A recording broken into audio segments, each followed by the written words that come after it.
Standards are on the agenda this morning when it comes to Arsenal, when it comes to Man United, when it comes to Chelsea. We're speaking about all three clubs, but what are standards? Are they even real in the context that they're being applied by football fans? I want to get your opinions on that as we react to some of the very best content from Sunday's football, some big takes across social media, but we really want your views and your opinions in the comment section below. Or is it, as some of our members have been saying recently, that standards are only put in place so people can therefore run agendas? I'd love to get your view. I'd love to get your opinions in the comment section below. I want to start here with Nordin and Saeed from Saeed TV. When United lost, another loss in the season, but another loss yesterday. Take a look at this. Proper vision together. They said, this is what we need to do. We need to clear this. They had a plan. Jim the Rat Glazer, you got no fucking plan for this football club except making cuts. That's all you've got. That's all you've got. Sacking people. You've got no fucking plans. Glazers are glazers. And then you deluded Ineos merchants, bootlickers. 50 losses. It's unheard of. Never in my lifetime watching United. What I will say very quickly, I was very young when this did happen before, so this is why I think standards are a really interesting thing. I also feel, depending upon your age, you'll either agree or disagree with what's just been said.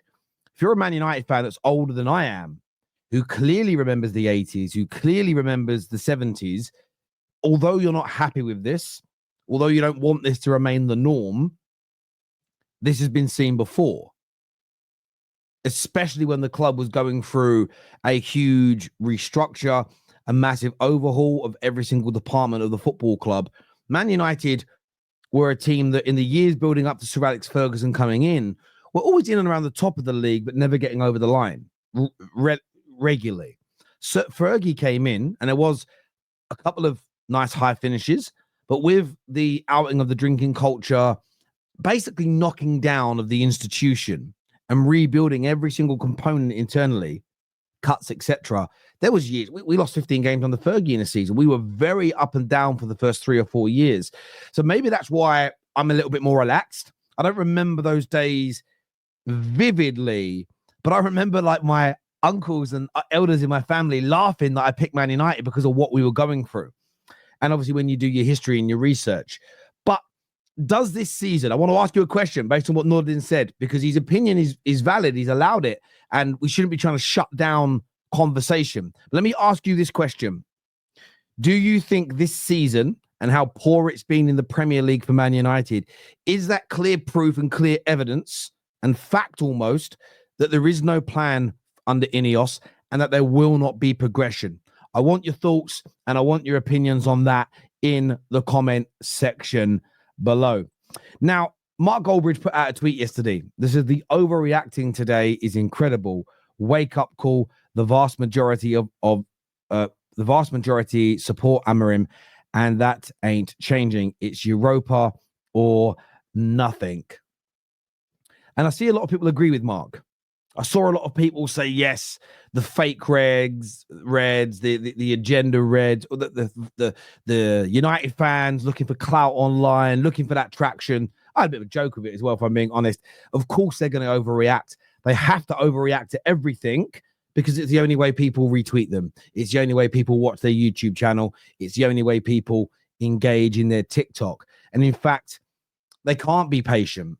They can't wait for a squad to be built.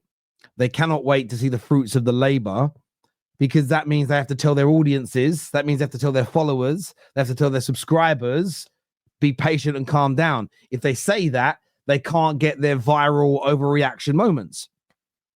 And by the way, I always separate what people do in watch-alongs versus what they say a day or two later. In the moment in games, we all say and do things that are not quite normal. When Maguire scored his winner, the way I was running around the house, I wouldn't do that a day later thinking about it, okay? So there is a distinction and a dichotomy in that behavior. But what do you all think of that? I'd love to get your opinions. Now, it was met by this comment here that replied to Mark that said, this is what reducing standards feels like. This is what reducing standards feels like. Gradually accepting the fact that United are a mid-table team. You will think we played well on Thursday and we were not 2 minutes away from crashing out of the Europa League altogether. Now no win in 90 in the last 6 games, just 2 wins in our last 10 in the Premier League. And some of that, when you read it, is bad. And I'm not going to deny that. But this is what I view. Understanding that change takes time is not the same as lowering your standards. It's just recognizing that there's a process that needs to be followed that takes time without compromising the end goal. So I don't necessarily think people that are relaxed right now are accepting of where we are and are happy to stay there. I think that is at least a gross overstatement. At worst, it's an outright flat lie. I don't think Man United fans are accepting of it. We've had this conversation a million times. I want to lose 3 or 4 stone, get a 6-pack, and treble the amount of weight I can bench, squat, and lift. I know that's going to take months and months, maybe over a year of hard work, sleep, great diet.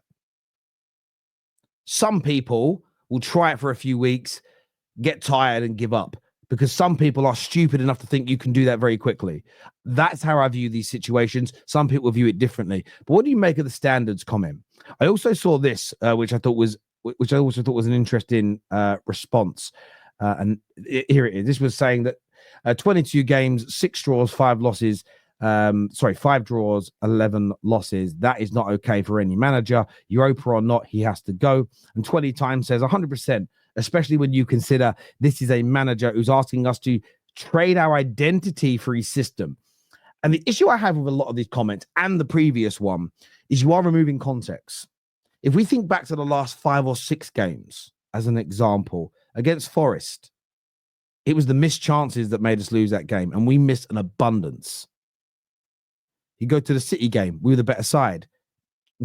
Garnacho, especially on the day, couldn't finish his dinner. Okay? You go to the Lyon game, coached a 2-0 win. We were the far better team. Onana basically threw the ball in the back of the net twice. Newcastle comprehensively beaten, even though it was mistakes that led to the goals. Let's put that aside. Comprehensively beaten. Against Lyon, excellent for 70 minutes. Team concedes 1 goal, has a mental lapse, throws it away, but then is able to refine itself and come back. We won the game. You don't want to do that every week, but it happens every now and then. Yesterday against Wolves, the better team, the better opportunities, the better chances. Again, this time more Rasmus than Garnacho, fluffing his lines. Some will think I'm wrong, some will think I'm right, but I can't help but think if you improve the quality of this squad, better goalkeeper, better attackers, just in those 2 departments, I feel in the last 5-6 games, we win the majority and this conversation isn't happening. So I can't watch yesterday's game and say the manager isn't doing enough. I think he's got players that are struggling. And I think I felt all along it's because they know that if they don't deliver now at Man United, they're going to have to go. Because I do think a standard is being introduced that you play this way or the highway. You deliver on a regular basis or you're gone. And we've seen managers try and instill this before, but it's never been in their first 6 to 7 months. It's always been a year, 2, 3 years in, and then the kickback and these results happen. Because the players reject the idea they have to have that level of standard, which is ironic, considering standard FC don't want them to deliver. But look, everyone's entitled to their opinion.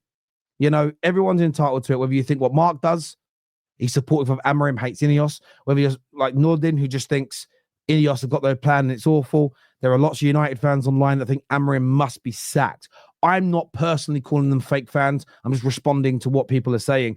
Where do you sit? What is the best thing for Man United to do? Don't just say sack him. Give me a solution.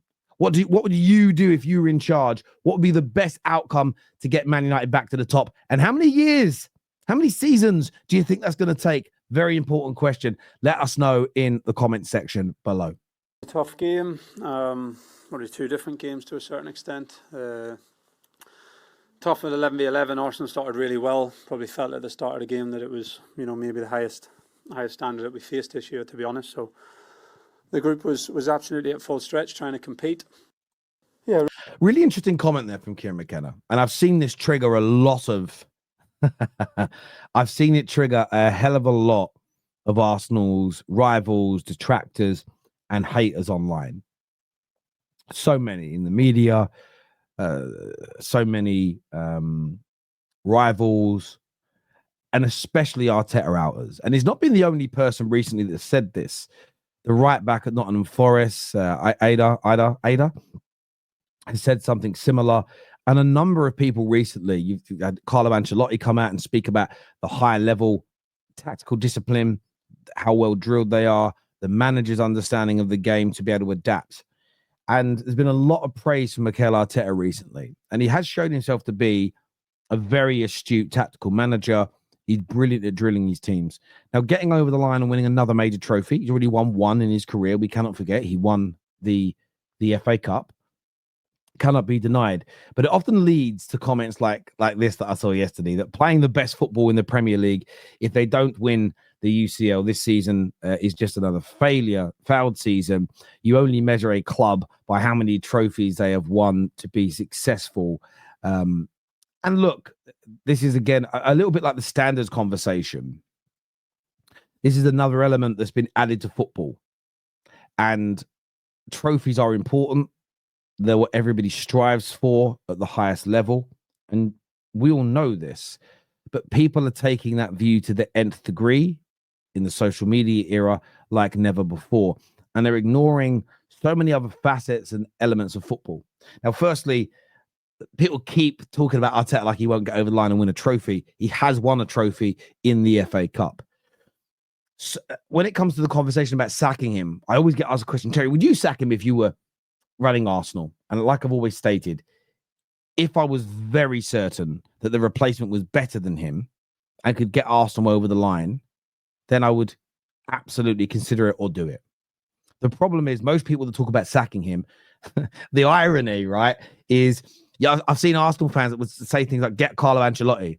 But yet Madrid fans want Carlo Ancelotti gone because he ain't able to get them to play at the level they want anymore. And I know he's won trophies and got over the line, but there's no guarantee. I'm at a point with Carlo Ancelotti where I don't know if he could come to the Premier League with a side like Arsenal and win it in 2025 or next season, 2005, 2026. I don't think a lot of Arsenal fans would be happy with that appointment. I really, really wouldn't. But at the same time, there's too many people praising Arteta for you to think he's a bad manager. You don't have to think he's the best in the world. You don't have to say he's in the GOAT category or anything stupid like that. But he's certainly a top-level manager in the current state of football. There's no doubt. Yes, getting over the line and winning a Champions League, winning a Premier League would completely concrete that opinion. It would concrete it. It would firm things up. There's no doubt. But this idea that you only measure a club's success or its impact based on trophies, I'm going to be honest with you, I don't believe that's true. I've never believed that's completely true.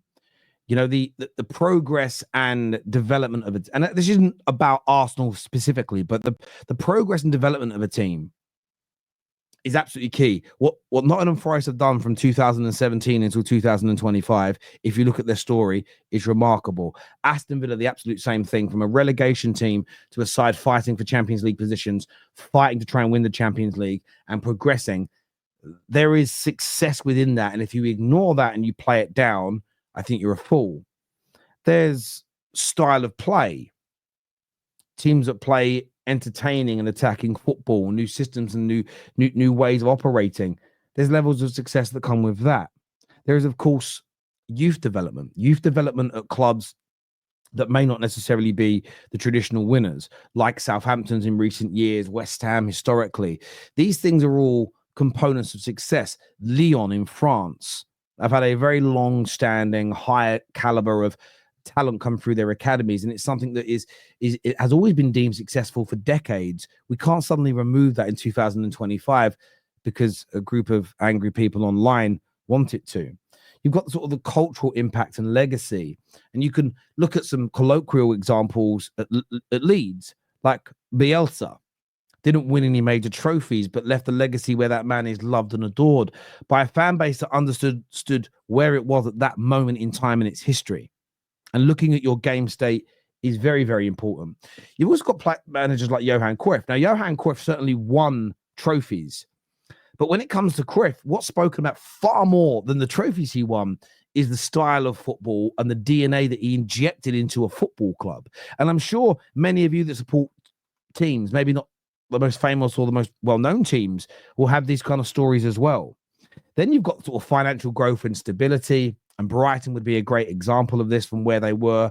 It teams like Fulham nearly gone out of business many years ago to be in regular Premier League sides. There is success within that. And of course, maybe the most important part is fan connection and community. All of our clubs in the UK, by and large, were built by the local communities, for the local communities. And having those strong bonds, having a club that makes a city or a town proud is a very, very important component. And and this is why I know winning trophies isn't the only barometer. And if you've got, and I don't want to hear you say it's nonsense, I want to hear an argument from you. And I really want to hear an argument from you, because when those clubs were being built by those towns and those cities, especially the second wave of clubs that came out about because there'd already been clubs that had been invented, right? Were they building it to win the league? Or were they building it to represent and make the town proud? Why were they building it? Was it, we've got to build a club so we can win the league?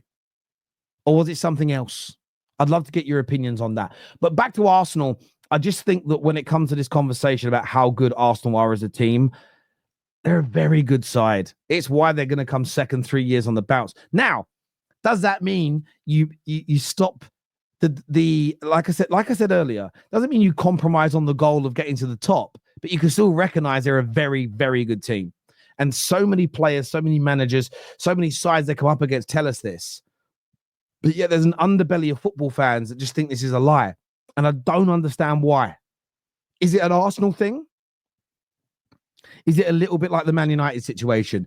If people admit that it's going to take 2 or 3 years for Man United to get completely back to the top, playing brilliantly, consistently, it means they can't moan in the way they want to for a period. If people recognize that Arsenal are a very good team and just say it, does that then mean they feel they can't attack the manager or attack Saka or attack the club in a particular way? The irony is it doesn't actually mean those things at all. You can still criticize whilst admitting they're very good.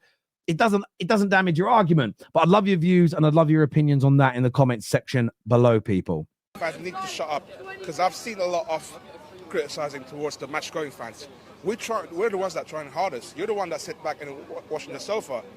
We're the ones that suffer week in, week out. Hey, just know your place. Just stop calling the match-going fans out, and let us be who we are. What do you guys make of this? Chelsea's fans that go to games have been getting a lot of stick from the online community that they're not supporting the team enough. They're booing. They're making it harder for Maresca and Chelsea. Fats here, who I know and I've met, is simply turning around and saying, online fans, know your place, stay in your lane, don't speak to us. You're not here. You're not spending your money to come to the games. You're not traveling around the country and around Europe watching these matches. We are.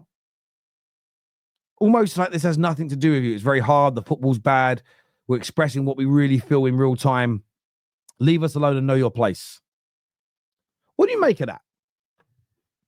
I've never really heard anyone on camera basically say social media fans, online fans.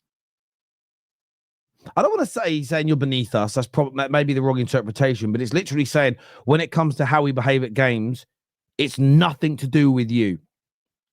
Because there is this big gulf in behavior at the minute between a lot of the online fans and a lot of the match-going fans. And of course, there's crossover because Fats does social media.